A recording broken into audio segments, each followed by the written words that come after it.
करते हो, वो भी धर्म के अवतार है, तुम्हारे भाई भी हैं। और कभी मंत्री को, गुरु को, सचिव को अपने मालिक की बड़ाई नहीं करना चाहिए।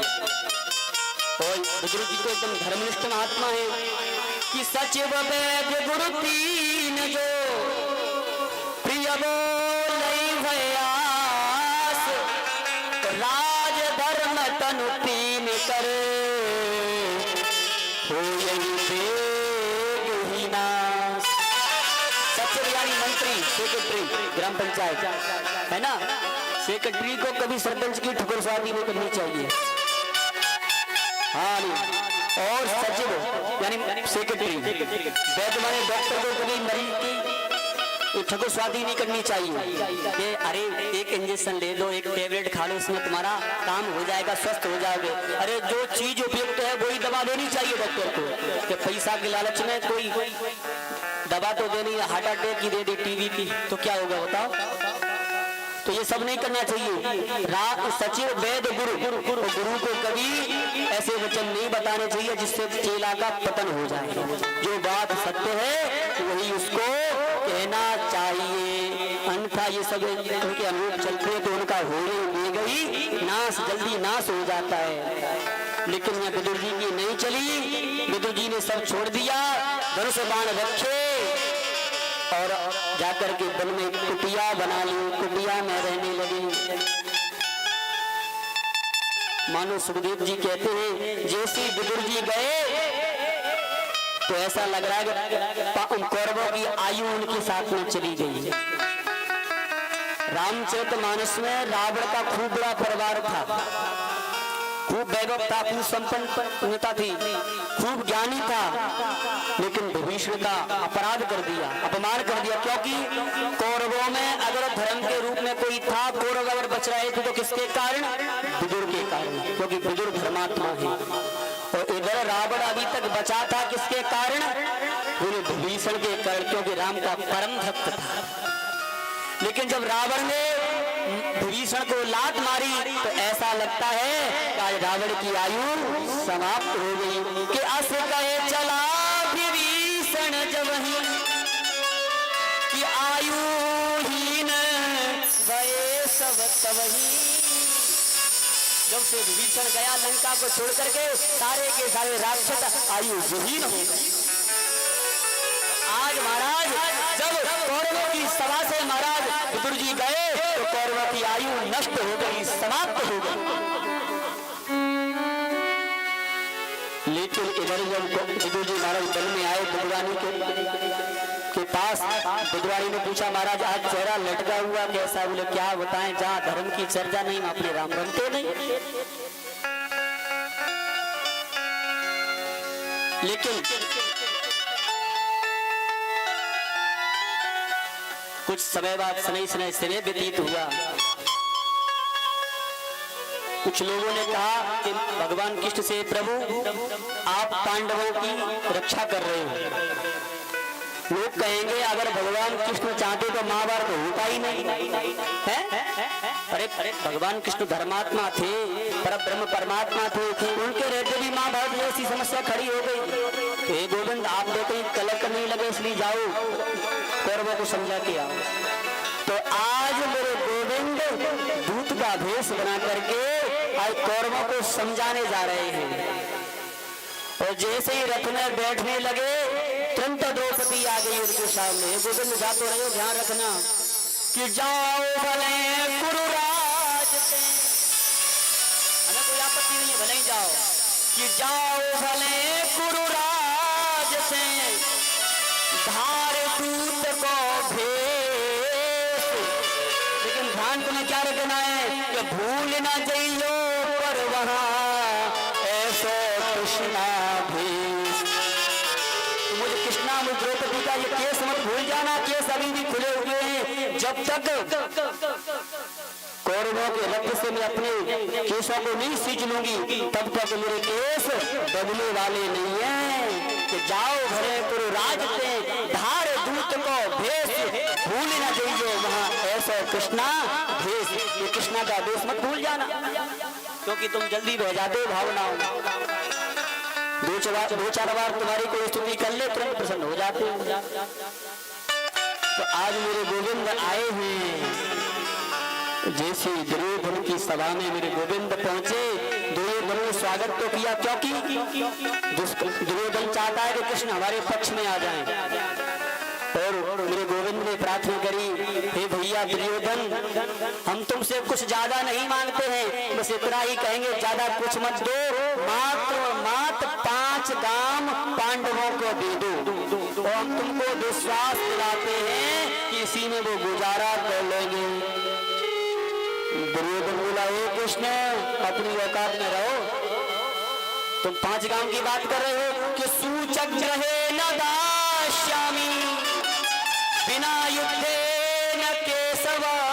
हे केशव, मैं सुई की नोक के समान भी भूमि नहीं दूंगा जब तक पांडवों से युद्ध नहीं कर लूंगा।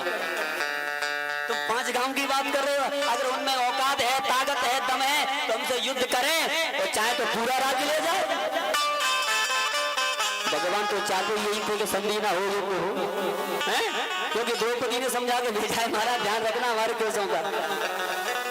तो भगवान ने कहा अपना तो वैसे ही काम बनेगा, कुछ उपाय करना ही नहीं पड़ा। थोड़ा भगवान को क्रोध तो आया, लेकिन गोविंद ने खूब समझाया, दुर्योधन की समझ में नहीं आया। अंत में जब भगवान चलने लगे तो दुर्योधन ने कहा, अरे प्रभु, जब आए कुछ भोजन करके जाओ। मेरी मैया ने स्वयं अपने हाथों से भोजन बनाया है, बढ़िया 56 प्रकार के व्यंजन है भोजन। तो मानो भगवान कहते, दुर्योधन तू भोजन की बात करता है, मैं तेरे पकवान का भूखा नहीं हूँ। और रही बात पकवान की, ना मैं दोष वही पाता हूँ, या अभाव में या प्रभाव में। तो सुन ले दुर्योधन, ना तो मेरे घर में कोई कमी है ना अभाव है, ना तेरे अंदर इतना प्रेम है कि तू मुझको खिला सके। और रही बात भोजन की, तो मेरा तो निमंत्रण है विदुर काका के घर में। तो जैसे ही सुना कि विदुर काका के घर में निमंत्रण है, तो विदुर काका उसी राज्यसभा में खड़े थे। और जैसे राज्यसभा के मध्य में आज विदुर जी का नाम निकला, तो विदुर के नेत्रों से 7 कनारे छूट पड़े। अरे गोविंद, मैंने तेरा निमंत्रण दम कर दिया जाकर। अरे मेरे लिए तो कोई मेरे पेट के लाले हैं, मेरा पेट नहीं भरता, मेरी क्या औकात है गोविंद, मैं तुझको खिलाऊंगा। लेकिन जब भरी सभा में मेरे गोविंद ने, मेरे श्याम सुंदर ने मुझको इतना सम्मान दिया है, हे गोविंद, मैं कोशिश करूंगा कि तुझको भोजन अवश्य कराऊं।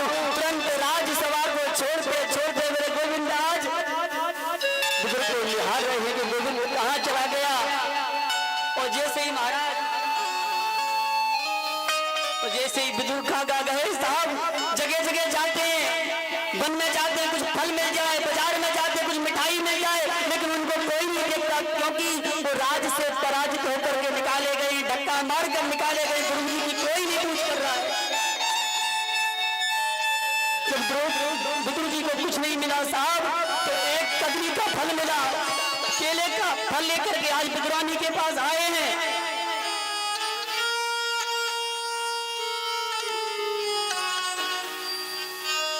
और जैसे कदली के फल लेकर आए साहब, और विदुरानी को दिए। अरे देवी सुनती हो, ये केले के फल जल्दी से स्वच्छ करो, धो उनको साफ करो, मेरा कन्हैया भोग लगाने के लिए आज हमारे घर में आ रहा है। अरे उसने मेरी पूरे समाज में, पूरे सम्मान में, राज्य में मेरा नाम रोशन किया है, मुझको सम्मान दिया है। विदुरानी, हे भाग्यवान, आज मैं उस कन्हैया का एहसान जिंदगी भर नहीं भूलूंगा साहब, नहीं भूलूंगा।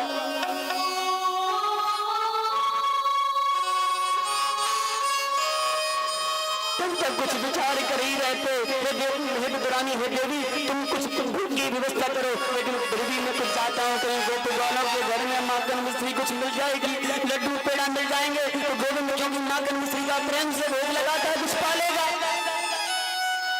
लेकिन विदुर जी जब बाहर गई हैं बाजार में, विदुर जी लौट कर तो नहीं आ पाए, तब तक मेरे गोविंद आज विदुर की कुटिया पर आ गए।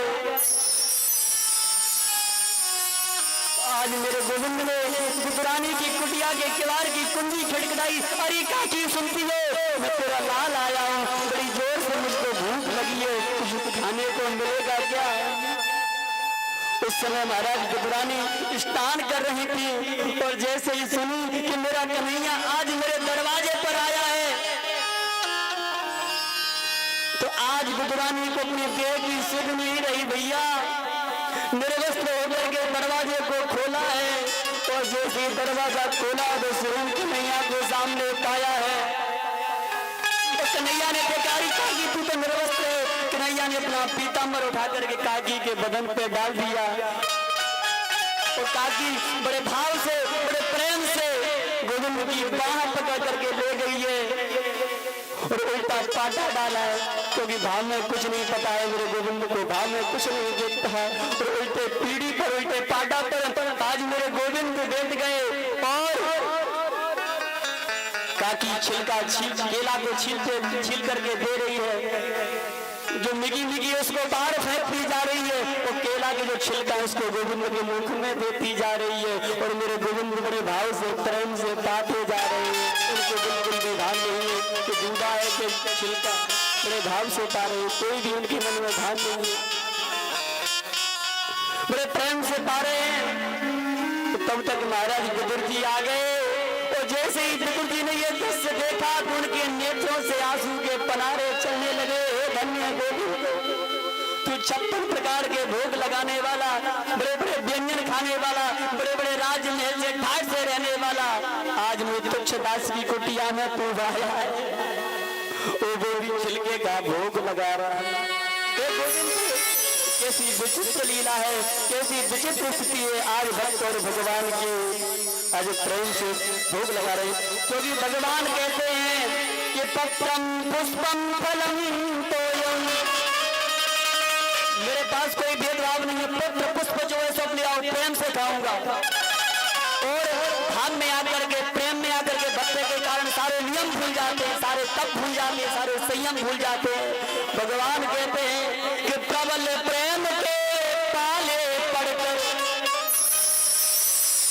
प्रभु को नियम बदलते देखा, स्वयं का मान टले टल जाए पर भक्त का मान न टलते देखा।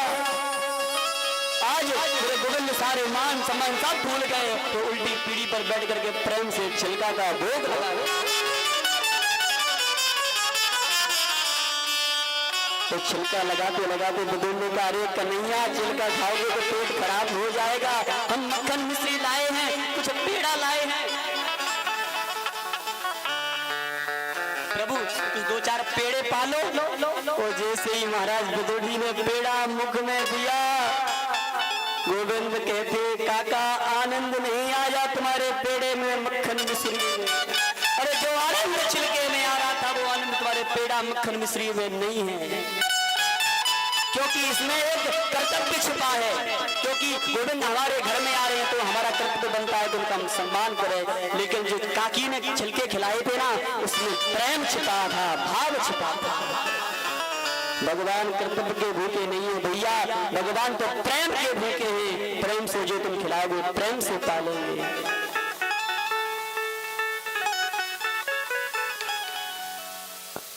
आज विदुर जी की कुटिया में मेरे गोविंद पधारे।